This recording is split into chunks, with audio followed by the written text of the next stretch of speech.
Imagine wrapping yourself in a childhood safety blanket. Yeah. But then you realize that the fabric itself is actually what's been giving you a rash your entire life. Oh, wow. Yeah. Right?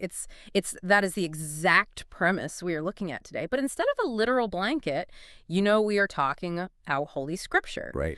We are unpacking this genuinely thought-provoking question, like what if the very books meant to offer us ultimate spiritual comfort are actually the hidden source of our deepest anxieties about life, about healing and death? Which is, I mean, it forces a complete reevaluation of where we draw our spiritual safety from. Exactly. Like, and today we are exploring this through the lens of a book called Keeper of Final Moments, Finding Life in Death. Right, by Andrea. Yeah, authored by Andrea. And we have a really unique stack of sources to pull from for this deep dive. Yeah, we do. Because we aren't just looking at the extensive excerpts from the text itself. We actually have this behind-the-scenes look at the HTML coding and the prompt engineering used to build the book's digital sales page. Yeah. Which is so fascinating because it literally shows us the mechanics of how Andrea is packaging this message. Right. You can see the intentionality behind the scenes. Exactly. You see how she is trying to reach an audience that might be heavily conditioned by traditional dogma.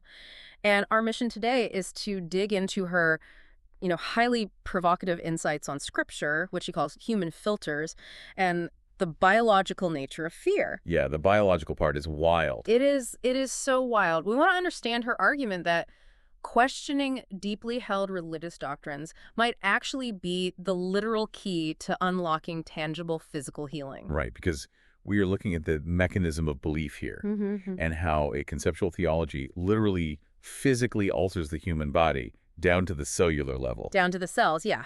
And to understand how Andrea arrived at such a radical view of Scripture, we actually have to begin with a birthday gift. A birthday gift. It's such a simple family anecdote, but it acted as the ultimate catalyst for her entire spiritual deconstruction. Yeah. So she decides to buy a birthday gift for her dad, and she wants it to be incredibly special, so she gets him this beautiful black leather Bible. Oh, nice. Yeah.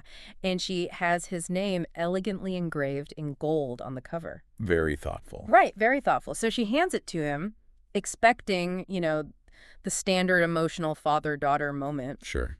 But instead, her dad catches her completely off guard. He just looks at it and says, if you're going to buy me a Bible, buy me the Dewey version. Oh, wow. Just like that. Just like that. And that, a seemingly innocuous request, it sends her down a massive historical rabbit hole. Completely. Because the Dewey Rims Bible is an English translation of the Bible created by English Catholics in the late 16th and early 17th centuries. Okay. So for someone who grew up strictly in the Protestant tradition, reading the King James Version. Right, which she did. The Dewey Bible is just a completely different landscape. It is. When she finally tracked down a copy of this Dewey version and opened it up, her jaw just dropped. Yeah, I bet. Because she compared it to the Protestant Bible she was familiar with, and she realized the Dewey version contained entire books that were simply missing from the Bibles she grew up reading. Entire books? Entire books. We are talking about the books of Tobit, Judith, Sirach, Baruch, 1st and 2nd Maccabees, plus entirely extra sections just added to the books of Esther and Daniel. And historically, those texts have a really fascinating trajectory. Yeah, they do. Because in the Protestant tradition, they were eventually relegated to a separate section called the Apocrypha. Right. Or they were just excluded entirely. And the reasons for this, they weren't always purely a divine mandate. No, not at all. They were often highly political and even economic. Which is crazy to think about. It is. During the Reformation, theological leaders like Martin Luther questioned the doctrinal purity of those specific books because they supported concepts like purgatory. Right. And then later on, publishers actually realized that printing Bibles without these massive extra books saved a tremendous amount of paper and money. Literally just saving money. It's like believing you've read the definitive uncut version of a classic novel your whole life. Yeah.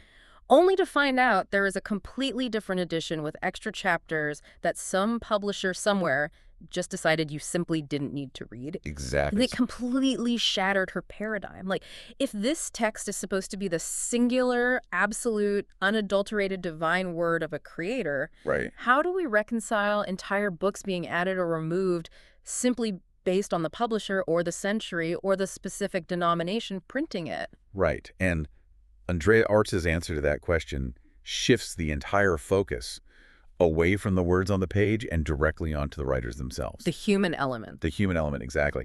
Because she looked at the broader landscape and realized there are over 450 English translations of the Bible alone. Wow, 450. Just in English. Oh, And globally, there were over 4,000 different documented religions. that is a staggering number. It is. And this overwhelming volume of interpretation, it led her to a core philosophy that underpins her entire book. Right. That every single written scripture, across all of time and all geographies, has passed through a human mind. Yes, and she is very pointed about this. Yeah. She emphasizes that the authors of these holy books were, in her words, human beings in the flesh. Human beings! Right. They weren't these floating ethereal beings taking flawless cosmic dictation. Right. They were flesh and blood. They had their own personal filters, their own cultural conditioning, their own biases.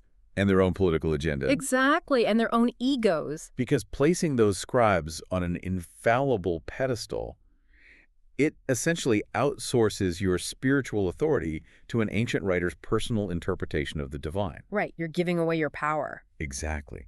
These writers were just trying to make sense of the vastness of their world and their profound spiritual experiences, but using the incredibly limited language and context of their era. So when you declare that a human being from 2,000 years ago had perfect, unquestionable clarity, you remove your own responsibility to use discernment today. And she even references the Urantia book as an example to kind of stretch our perspective on this. Oh yeah, the Urantia book. Yeah, for those unfamiliar, the Urantia book is this massive, esoteric, spiritual, and philosophical text published in the mid-20th century. Right. And she points out that it contains 775 pages, detailing a highly expanded biography and theology of Jesus' life. 775 pages. Yes, stories and claims that you will absolutely not find anywhere in the canonical New Testament. Nowhere. Right. And she uses it to highlight just how vast and varied and inherently human our spiritual narratives truly are. Yeah. Because people read it and they find profound meaning in it, just like they do with traditional scripture. Right, it just illustrates that human appetite for narrative. Yeah. And Andrea quotes Jesus from the Gospel of John, chapter 8, verse 32, where he says, "Know the truth, and the truth shall make you free." Know the truth. Right, and her interpretation here is crucial. She points out the verb choice. The instruction is not to believe the truth. Right. It's not believe. It is to know it. And knowing implies a direct, internalized personal experience. Mm-hmm.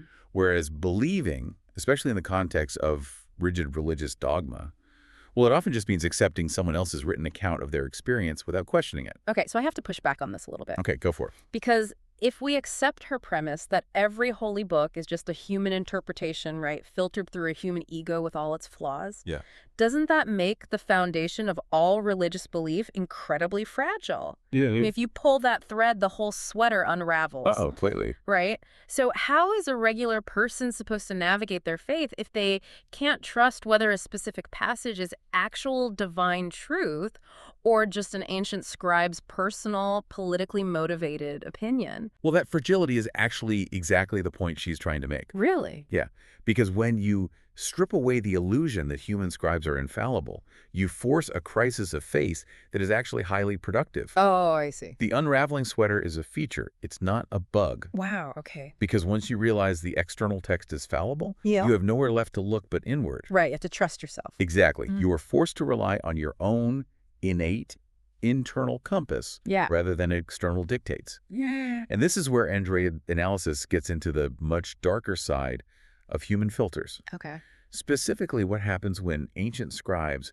introduce humanity's most potent emotion into these sacred texts. You mean fear? Fear. Fear Yeah. is the ultimate human filter. Yeah. Because if we accept that fallible human minds shape these texts, it perfectly explains how fear was so deeply woven into the fabric of the divine message. Mm-hmm. Andrea argues that fear wasn't a message from the divine. It was inserted by the writers as a mechanism for behavioral control. And she calls out a very specific, famous example of this in her book. Oh, she definitely does. Yeah, she points directly to Revelation chapter 22, verses 18 and 19. The very end of the Bible. Literally the very end of the Christian Bible. And it essentially threatens literal plagues upon anyone who dares to add or take away from the words of the book. Plagues. Right. And it also threatens to take away their part in the book of life. Yeah. Which, growing up, I mean, reading that feels terrifying. It's meant to be terrifying. But if we look at that passage through the lens of human filters rather than divine mandate, its entire character changes. How so? Well, ancient scribes didn't have copyright law. Oh, wow. Yeah, that's true. They spent months or years laboriously copying texts by hand. So to prevent subsequent scribes or political rivals from altering their work, they appended curses. Oh, my gosh. Yeah.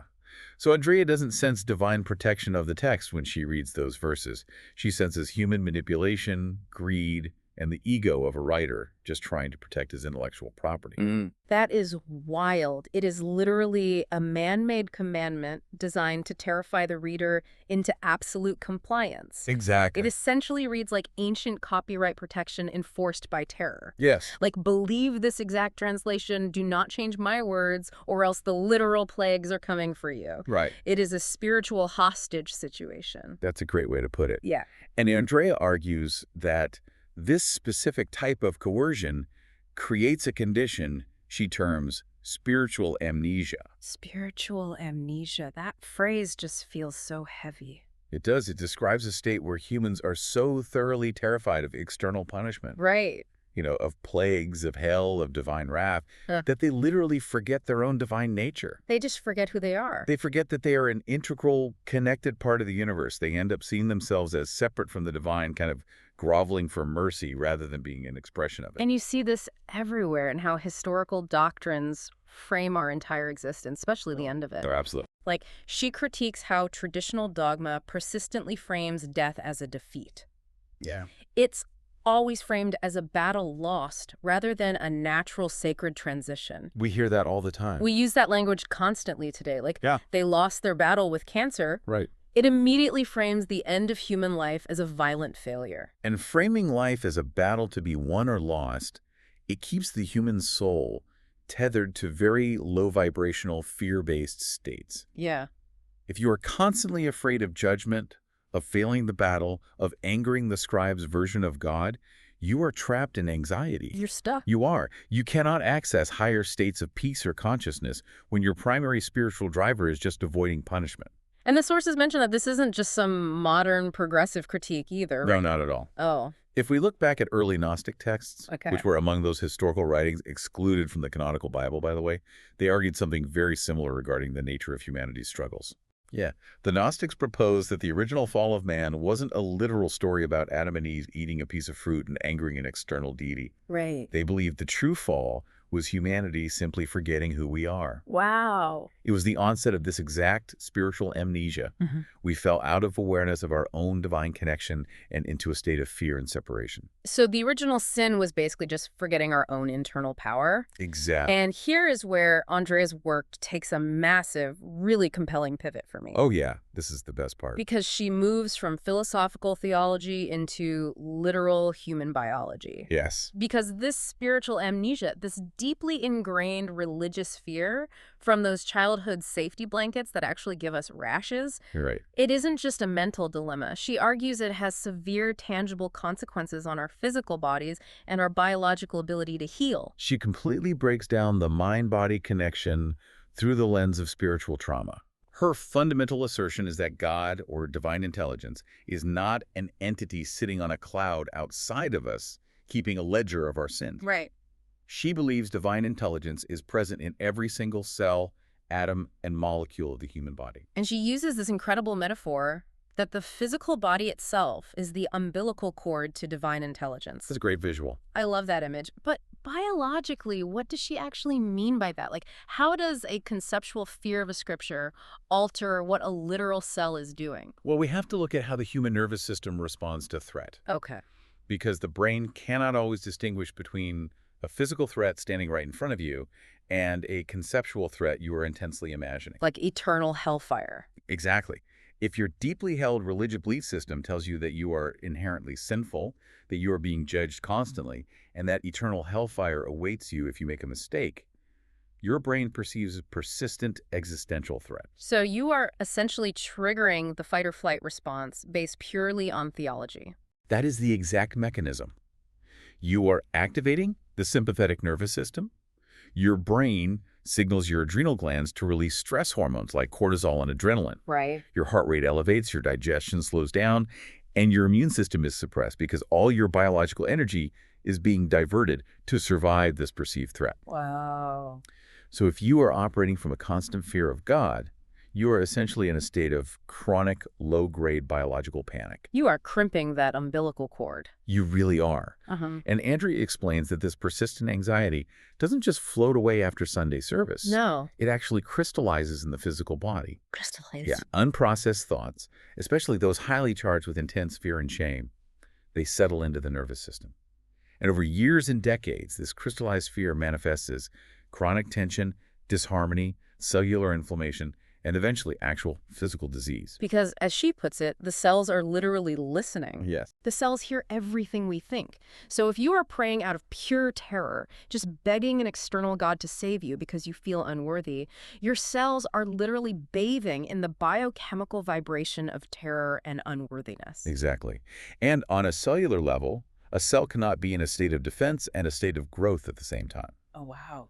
Right, when a cell perceives a toxic or threatening environment, even if that threat is just biochemical stress created by your own fearful thoughts, the cell membrane literally hardens. It hardens up. Yeah, it stops taking in nutrients effectively. It stops repairing itself. It basically prepares for impact. Yeah, it makes so much sense. So if your beliefs are telling your body to be terrified of divine retribution, your cells are locked in a defensive posture, which completely blocks the body's natural healing resonance. And she takes this biological concept and applies it directly to how we interact with the modern medical system, which is fascinating. Oh, it really is. She talks about how blind obedience to external authorities, like relying solely on doctors out of absolute panic rather than checking in with your own internal body awareness. Right.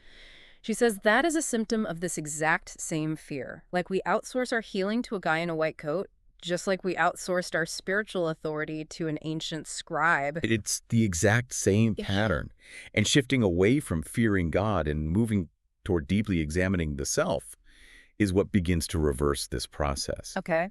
When you remove the existential terror of external judgment, you signal to your nervous system that it is finally safe. Right. The sympathetic nervous system powers down, the parasympathetic nervous system engages, and your cells can drop that defensive posture. Wow. They can finally return to a state of growth, repair, and biological harmony. I mean, I struggle with this application a bit, though. How so? Well, imagine someone sitting in an oncology waiting room right now. Okay. They are waiting on scan results. They are terrified.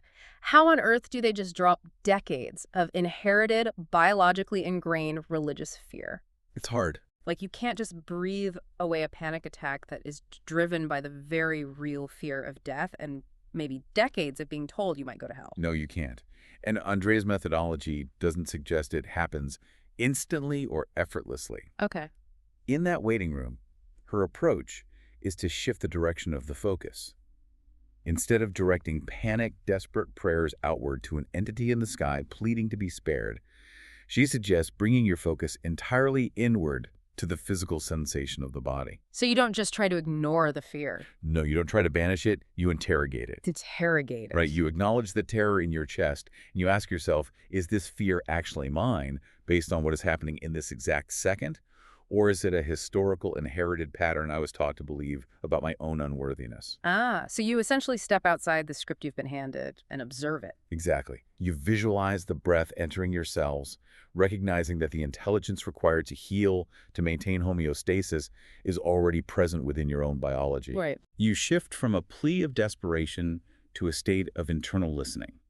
And by doing that, you slowly reestablish that umbilical connection, trusting the body's innate wisdom over the external noise of dogma and panic. That is such a profound paradigm shift. I mean, we've covered some really incredible, challenging ground today. We really have. We started with the startling revelation of a birthday gift, right? A Douay Bible that exposed the historical reality of missing books, multiple translations, and the influence of publishers on what we consider to be divine truth. Which naturally led to Andrea's core realization that all written scriptures are filtered through fallible human minds. Right. And recognizing those human filters is essential because placing ancient texts above our own modern discernment leaves us incredibly vulnerable to the biases and egos of those original writers. And the most damaging of those biases was weaving the ultimate control mechanism, which is fear, into the divine narrative. Absolutely. It turned things like ancient copyright protection into divine threats, causing a collective spiritual amnesia where we just forgot our own power. A fear that doesn't just stay in the conceptual mind, Mm. but biologically crystallizes in our nervous system, Yeah. locking ourselves in a defensive posture and effectively blocking our own innate capacity for holistic healing. And the ultimate takeaway here is incredibly empowering once you move past that initial shock of dismantling the safety blanket. Yeah. It's a reminder that you have the absolute authority to interpret your own spirituality. You do. You don't have to be held hostage by fear-driven dogmas written thousands of years ago. You can trust the innate intelligence of your own body, your own cells, as the most direct connection to whatever you consider divine. Taking radical responsibility for your own spiritual and physical well-being is the antidote to spiritual amnesia. It really is. So as we wrap up this deep dive, I want to leave you with a final thought to mull over on your own, kind of building on everything we've unpacked about the biology of belief today. If every cell and atom in our body is constantly listening to our thoughts, as Andrea suggests, what happens to the energy of our lifelong internal monologue the exact moment we take our final exhale? Oh, wow. Right? If we spend a lifetime bathed in the biochemistry of either fear or peace, does the story we've been telling ourselves ultimately dictate the reality we experience and whatever comes next? Thanks for taking the deep dive with us.